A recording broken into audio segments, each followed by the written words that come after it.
Mrs. Piggle-Wiggle by Betty MacDonald, with thanks to Harper Trophy, an import of HarperCollins Publishers, for allowing this recording. This is the Wellfleet Public Library, reading Chapter 2, The Won't Pick Up Toys Cure, for all the children and grown-ups of Wellfleet, especially the second and third graders of Wellfleet Elementary School. Here we go. Hubert was a very lucky little boy whose grandfather always sent him wonderful toys for Christmas. Hubert's mother said that his grandfather sent him these marvelous presents because Hubert was such a dear little boy. His father said that it was to make up for that awful name they had wished on him. Hubert was named for his grandfather. His full name was Hubert Egbert Prentice. Hubert liked the presents his grandfather sent him, but who wouldn't? He had an electric train with track that went 4 times around his bedroom and into the closet and out again, and had 7 stations and every signal there was, and 2 bridges, and a snow shed. He also had a little builder set so large that he could build regular office buildings, and a great big wagon full of stone blocks made into shape so that he could build big stone bridges for his electric train, and stone buildings, and even stone barracks for his 1,500 toy soldiers. Hubert also had a circus with every kind of wooden-jointed animal and clowns and tightrope walkers and trapeze artists. He had a little typewriter and a real desk and a little radio and 2 automobiles.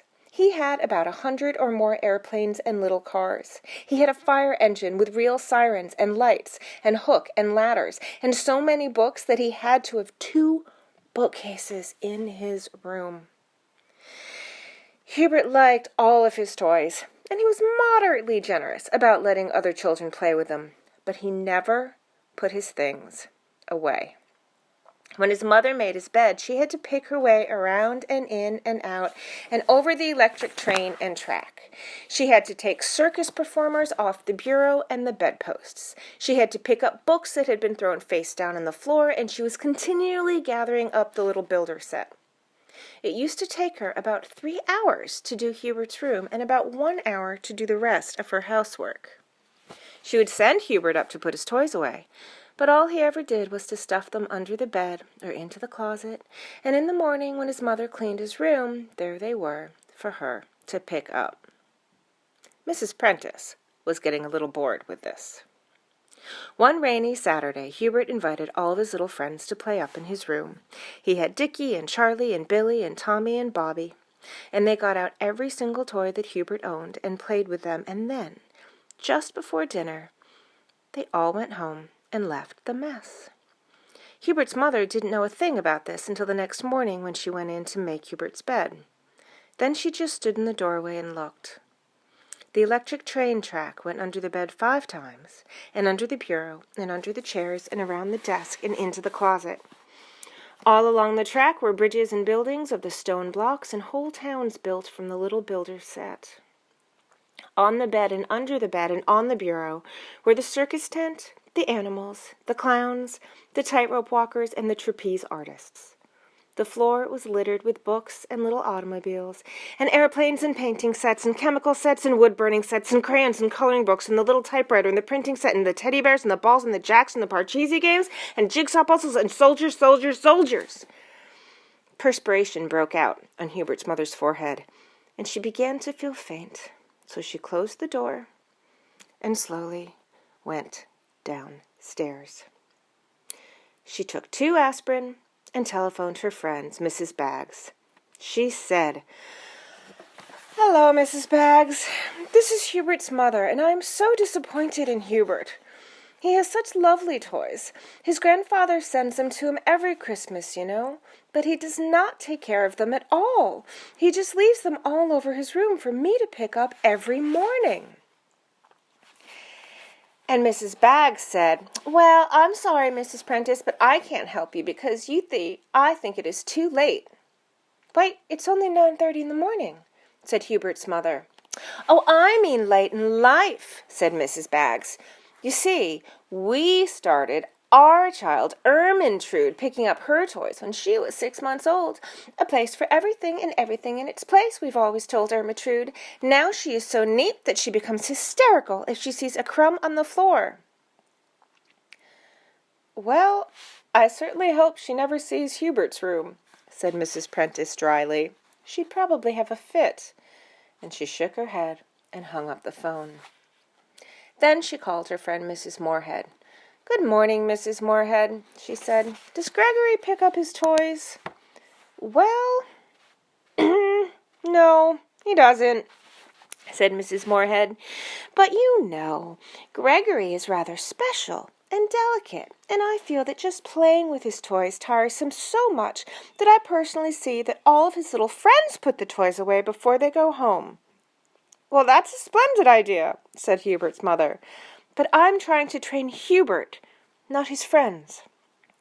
"Well, of course, Hubert is very strong and healthy, but Gregory is intelligent," said Mrs. Morehead. "Is he?" said Mrs. Prentice crossly, because she resented this inference that her son was all brawn and no brain. "Oh, dear," squealed Mrs. Morehead. "I think Gregory is running a temperature. I must go to him." And she hung up the phone. So Mrs. Prentice tried again and called Mrs. Grapple. "Hey there, Marge," she said. "How's Susan?" And Mrs. Grapple said, "I've spanked her 7 times since breakfast, and I just heard a crash, so she's probably getting ready for another. How's Hubert?" "Well, that's what I called about," said Mrs. Prentice. "Can you suggest a way to make Hubert want to pick up his toys? His room looks like a toy store after an earthquake." "Well," said Mrs. Grapple, "why don't you call Mrs. Piggle-Wiggle? I've heard she's perfectly wonderful. All the children in town adore her, and she has a cure for everything." And Hubert's mother said, "Thank you very much, Marge. That is just what I'll do. I had forgotten about Mrs. Piggle-Wiggle, but I just know she can help me." So she called Mrs. Piggle-Wiggle and said, "Mrs. Piggle-Wiggle, I hate to bother you, but you seem always to know what to do about children, and I'll confess that I don't know what to do to make Hubert put his toys away." And Mrs. Piggle-Wiggle said,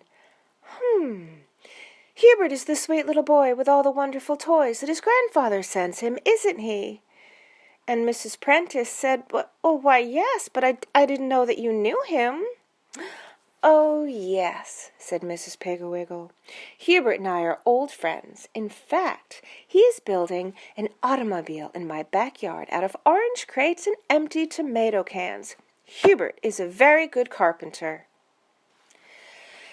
And Hubert's mother thought of the 2 little automobiles with rubber tires, real horns, leather seats big enough for 2 boys, and lights that turned on with a switch that Hubert's grandfather had given him, and she wondered why in the world Hubert would want to build an automobile out of old orange crates and tomato cans. She said, however, "So that's where he and Dickie go every afternoon. I certainly hope he behaves himself."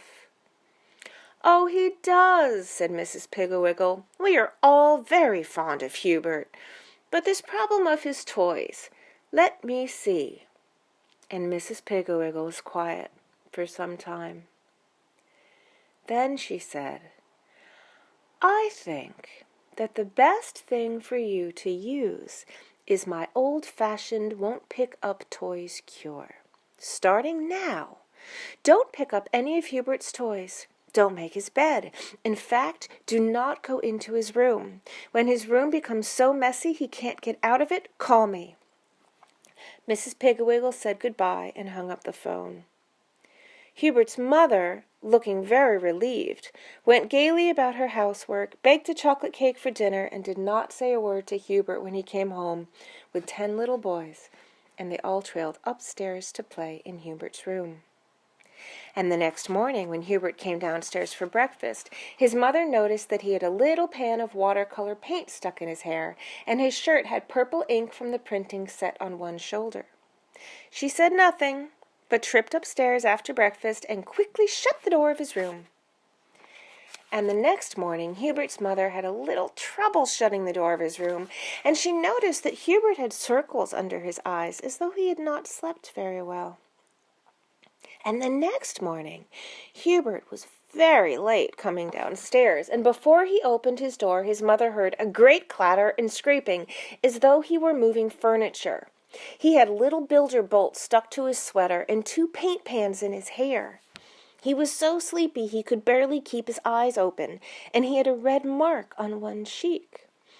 And his mother looked at it closely and saw that it was the shape and size of one of his stone blocks. He must have slept with his head on one of the bridges.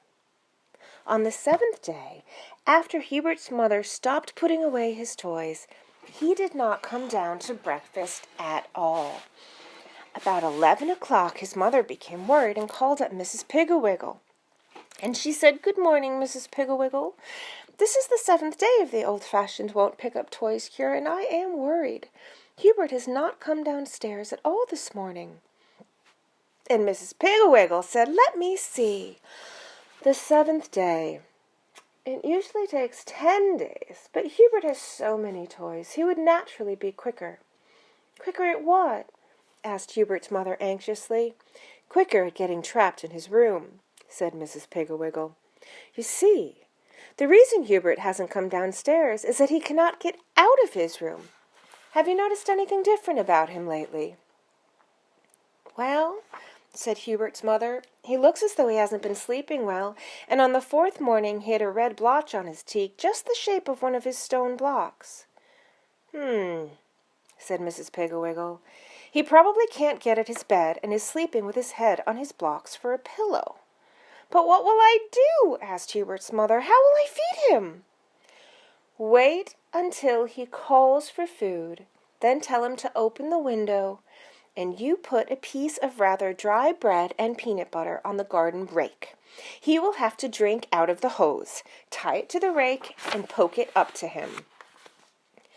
And when Hubert's mother hung up the telephone, she heard a muffled shouting from the direction of Hubert's room.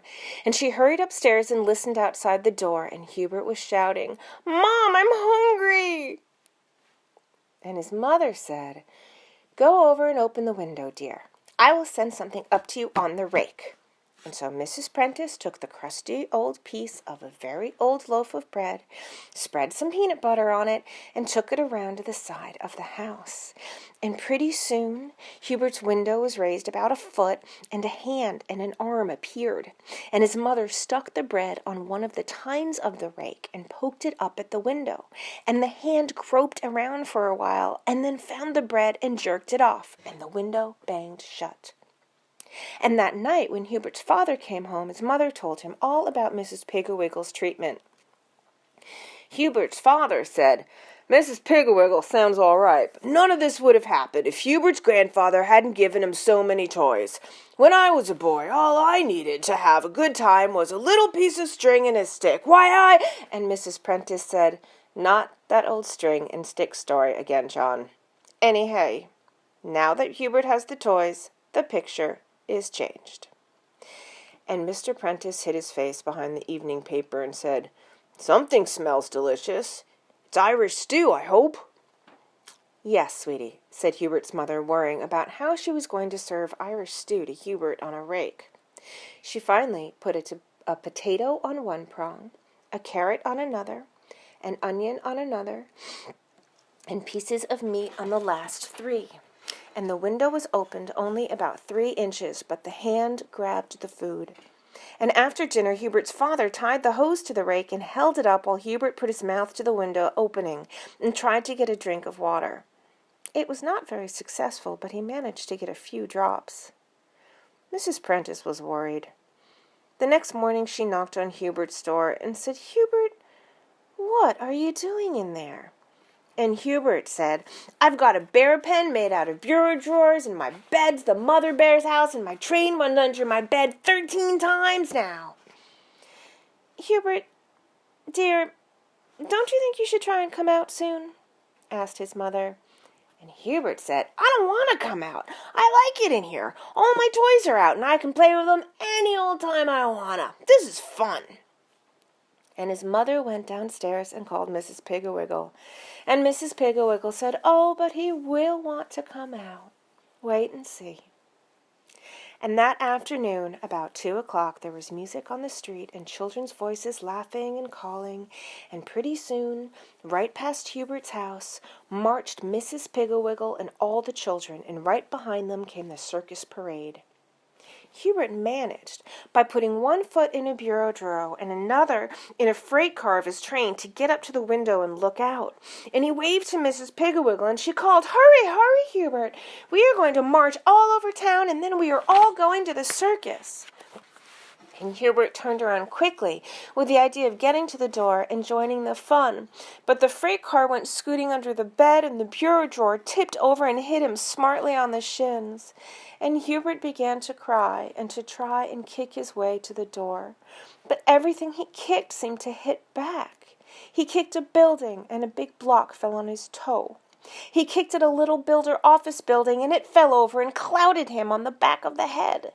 He kicked a book, and it hit a lamp, which fell and knocked a heavy wooden elephant off the bedpost onto Hubert's shoulder. And he could hear the music of the circus parade growing fainter and fainter, and so he bawled louder and louder. Then he heard a tapping at his window. He crawled over and reached out. It was the Rake, with a note on it. He took the note and opened it. It said, "The only way you can get out of that trap is to put everything away where it belongs. If you hurry, we will wait for you. Your friend, Mrs. Piggle-Wiggle." And Hubert began by finding the little builder box. He took down an office building and put each piece in its right place. Then he put away the stone blocks, then the train tracks, the circus, the soldiers, the paints, the chemical set, the printing press, the books, the fire engines, the automobiles. He played little games, pretending that he was racing someone to see who could find the most parts of a game the quickest. He had to take off the bedclothes and shake them in order to find the soldiers and the circus, and then he thought that as long as the bedclothes were off anyway, he may as well make his bed. It was so lumpy when he finished, he thought he had left some airplanes in it, and took the covers off again and shook them. He made the bed again, and this time it was neat and smooth, and Hubert was proud. He was under the desk finding the last piece of the little builder when he heard the music again. He put the piece in the box, put the box in the closet, and tore down the stairs, and out the front went door. And there they came, Mrs. Piggle-Wiggle, all the children, and the circus. And Hubert ran out to meet them, and nobody said anything about the pan of orange paint stuck in his hair, or the word XYPGUN printed on his cheek in purple ink. And away they went down the street, Hubert carrying the flag and yelling the loudest. And that is the end of Chapter 2, The Won't Pick Up Toys Cure.